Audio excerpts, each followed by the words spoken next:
Welcome in. Thanks so much for joining me again. So, in today's discussion, I'd like to talk a little bit about Buddhist ethics, and more specifically, how Buddhist ethics isn't necessarily a form of morality as I see it, and I'll make that distinction in a bit, as well as sort of how I see the true purpose of Buddhist ethics in relation to the larger Buddhist path. So here, this can be both a heavy topic for some, contentious for others, maybe. But for me, having spent 9 years as a Buddhist monastic, about 24 to 25 years practicing the Buddhist path in total as of this recording date, and probably more time outside of monastic Buddhist monastic ethics and really working with what we call householder or lay precepts or lay ethics in Buddhism. I thought maybe there's a perspective here I could share both on, maybe my struggles with all of it, as well as I said, how I think of these things as not necessarily practices related to moralism, but more related to how we uncover awakening, how we work with our mind. Because the larger Buddhist path, in my opinion, has nothing to do with becoming a good Buddhist or, becoming like quote unquote virtuous in the way we think of it in the West necessarily. In my reading and my study of the Dharma and my practice of it, it seems like what we're mainly doing is trying to understand the causes of suffering for ourselves and others, reduce, hopefully, and ultimately try to remove the causes of suffering. And that seems to uncover this thing we call Buddhahood or awakening. But of course, these are big topics I won't be able to cover in a single episode here. But I just wanted to get the conversation started and getting us to think possibly in a different way and how we can relate to Buddhist ethics as a really deep practice for us in everyday life. Okay, so what are Buddhist ethics? So Buddhist ethics actually can encompass more than what we might think of as Buddhist ethics. What we usually do in the Tibetan lineages is we put them into three baskets. We have the first basket of what are called pratimoksha vows, or individual liberation vows. Then we have precepts related to Mahayana conduct, or the wish to become awakened for the benefit of all beings. We call bodhicitta. So we have vows related to that. And then for those who are practicing the Vajrayana or tantric path of Buddhism, we have specific ethics and what we call samayas or precepts there. Today, we're really only going to be discussing the first type, pratimoksha vows. And as I said, there's a type of pratimoksha vows that are related to those who are a monastic monk or nun. And those are related to householders or people holding lay precepts, basically people who are not monks or nuns, but living a family life or living a non-monastic life in the world. So monastic vows and lay vows, they're interconnected. They're not as different as most people think because the monastic vows are basically built on the 4 or 5 main precepts of householder pratimoksha vows. And these are to avoid taking life, to avoid taking what is not given, otherwise known as stealing, to avoid harming through sexuality, and to avoid deceiving others or lying is how we usually say it. We also add on a 5th one usually, which is avoiding getting intoxicated, because in sutras of the Buddha that talk about householder precepts, the Buddha often described when we get intoxicated, it's easier to commit the other 4, right? And I think we probably all have stories like that, either from our own lives or friends or the news or whatever. So these are the 5 precepts, right? For a householder. As I said, monastic vows are built off of those, But they just start to add on other components or deeper components of practicing elements of those five. For instance, within the precept of not harming through sexuality, a monastic will take a further precept of celibacy, of like actually not engaging in any sexual conduct with someone else. So we can see here, the monastic vows are built on the householder vows. And then, of course, there's different kinds of monastic vows. There's what we call full ordination. There's also novice ordination. There's different kinds of vows, depending on if one is a monk or a nun, all of that.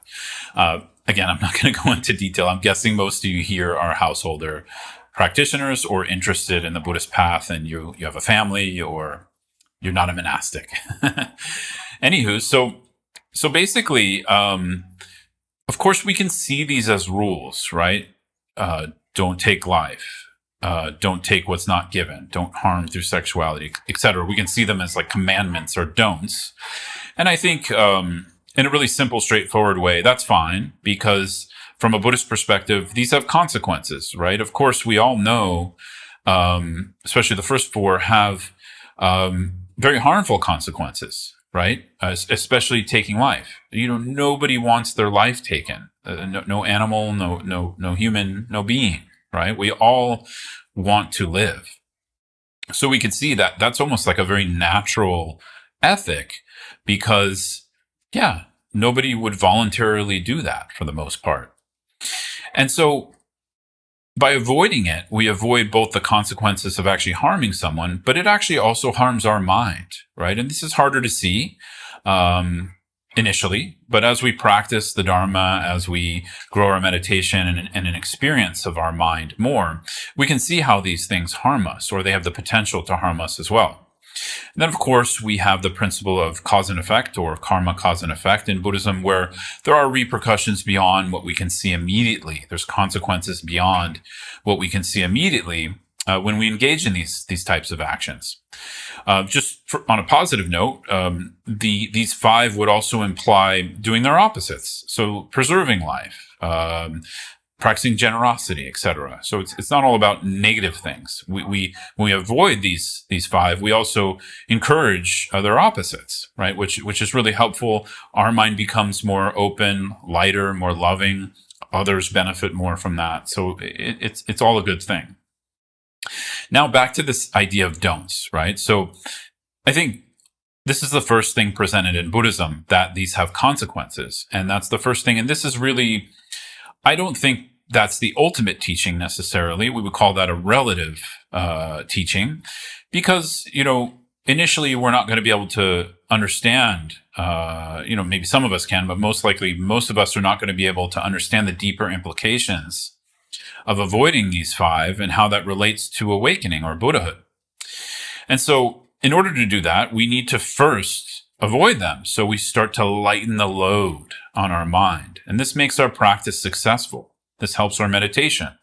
Obviously, if we're just stealing all the time, that creates a certain kind of stress. That creates a certain kind of unease. If we get caught, there's consequences just, momentarily that can really affect our life and our ability to meditate, right? If we get thrown in jail. So these are kind of obvious things. But beyond the, I guess we could say, moral implication, this is where I think it gets really interesting. And I like to use the word ethic over morality or a moral rule, because an ethic, for me, is more path-like. And what I mean by that is Buddhism is ultimately a path. It's a path filled with many different skillful means to help us to uncover our Buddha nature, to help us uncover our pure awakened nature, as the Mahayana teachings teach, right?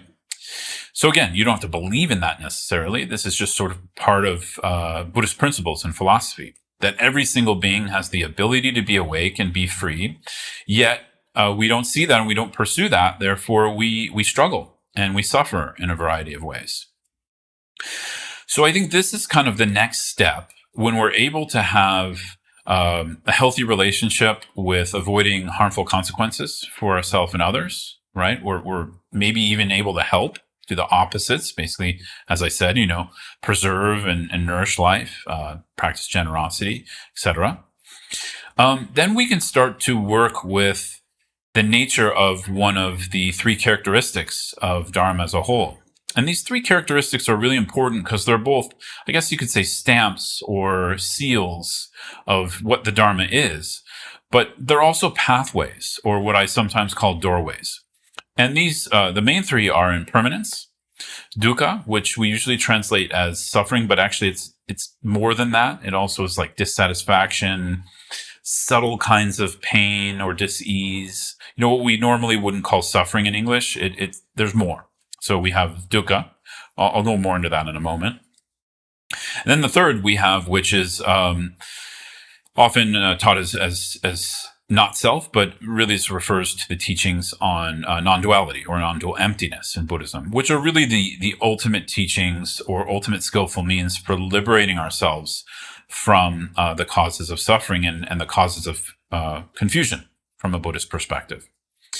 So impermanence is important to work with in relation to dukkha, but we're going to start with dukkha here because this is kind of the angle I want to talk about here in relation to these householder precepts or just, Buddhist ethics in general.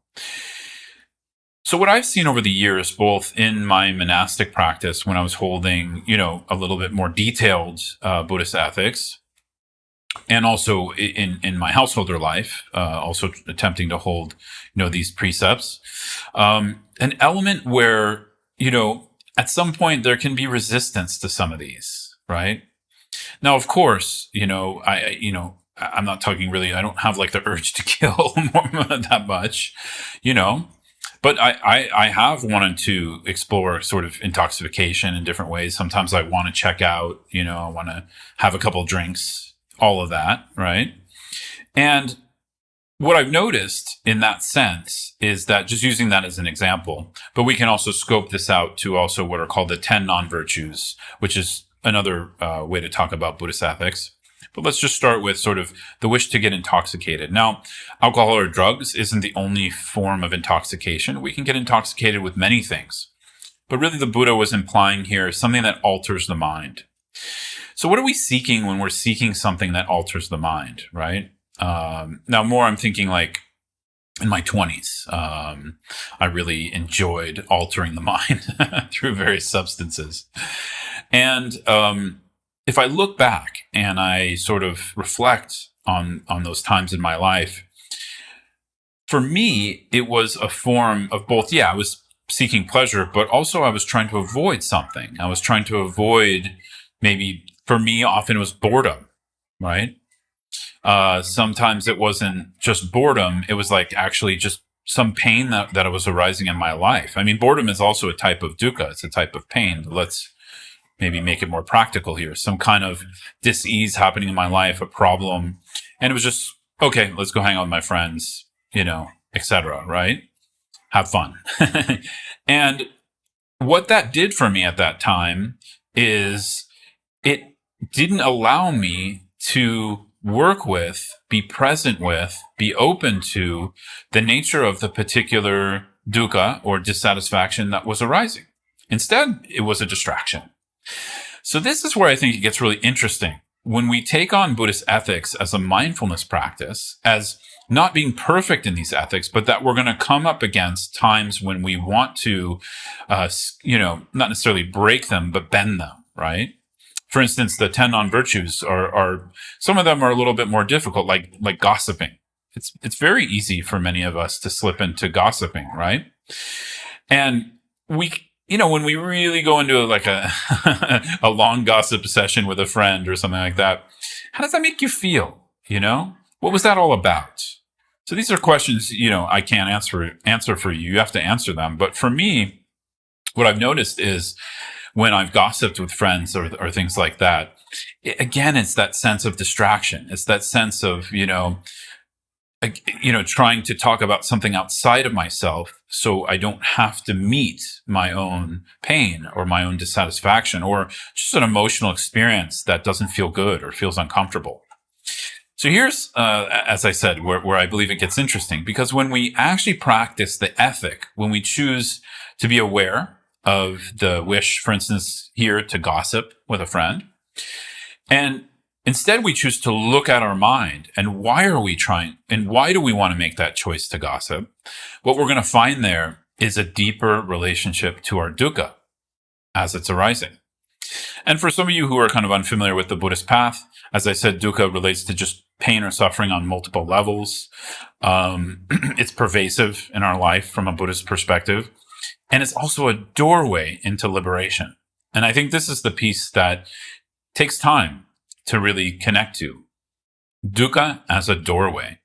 Because when we work with our dukkha, when we no longer distract ourselves from it, but also, of course, we don't necessarily get taken over by it, we just watch with mindful awareness. We watch our mind.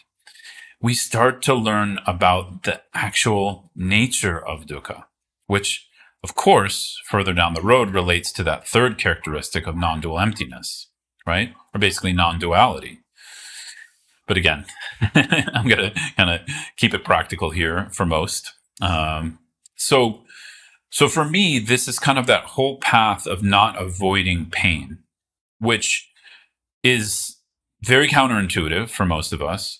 But the Buddhist path points to that, not because we want to, beat ourselves with pain. It has nothing to do that. It has nothing to do with that. What it has to do with is we want to understand the nature of pain, and we want to understand where it's coming from and where the resistance happens. So for me, over the years, dukkha really comes down to some form of resistance. Of course, there can be pain, but often I'm compounding the pain with resistance. So just something, maybe a little more practical for you to take away from this. Looking at the areas where you resist, and in relation to ethical conduct, looking at how we engage in things that are harmful to ourselves or harmful to another person, either in the short term or long term, because we don't want to look, right? Because we don't want to be open to our situation. We are following the resistance, essentially. So I think this is not necessarily something immediately available to us. We need to sort of look at this deeply. We need to reflect on it. We need to connect with deeper Buddhist teachings and practices. And of course, I'm also implying we have a practice of, a strong practice of meditative awareness that we can apply towards allowing and looking at the nature of our resistance and dukkha, right? We're not necessarily going to be able to do that initially, if we don't have a meditation practice. And even for those of us who do, it's really challenging. Also, I would say here, I wouldn't recommend challenging yourself to work with the most intense dukkha in the moment. Just work with subtler things that aren't really overwhelming, but things that are slightly dissatisfying or annoying. Annoying stuff is great here.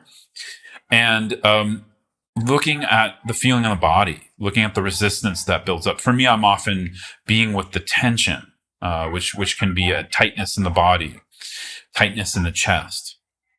And I'm opening to that. I'm trying to look at that with awareness and learn from it, right?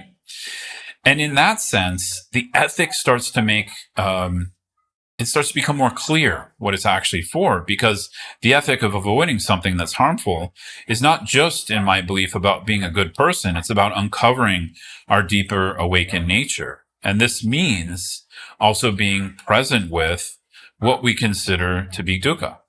Because already dukkha is sort of sandwiched in between impermanence and emptiness. So that's implying something. It's implying dukkha is both impermanent and empty of true existence or empty of independent existence. And if you don't know these terms I'm throwing around, venture to some of my other talks, writings, Google it, all of that, right? It's a big topic. Non-duality and emptiness in Buddhism doesn't mean non-existence. It just means that things are in relationship, that they're interdependent. But because we resist, we often get stuck in an independent relationship to things. And therefore, all of our pain and dissatisfaction persists. So I think I'll leave it here today, but I just wanted to open up this reflection for us on Buddhist ethics being more than a morality thing, more than just, avoiding being a bad person and being a good person, I think that's more related to Abrahamic traditions, which, isn't bad. It's a good thing because we avoid harmful consequences. We avoid also, from a Buddhist perspective, harmful karmic consequences for ourselves. But when we're really looking as a practitioner, I believe we also need to develop this more subtle view and being open to the impermanent nature of our dukkha, being aware, not resisting. And that, for me, leads to a little bit more of a natural way of working with Buddhist ethics. So thanks so much for watching, listening, whether you're watching on YouTube, Spotify, iTunes. Feel free to reach out if you want some more support in your practice. Go ahead and check out courses, mentoring I have on scotttusa.com, my website. And if you want to post here, if you're watching on YouTube, I always appreciate comments, questions. If you want to reach out to me via my website as well, you can do that. And I hope this was helpful. I hope this is giving you some things to reflect on, as it is me. I'm consistently reflecting on these kinds of things and trying to deepen my understanding of the what and the why of the Buddhist path. Thanks so much. Have a good one.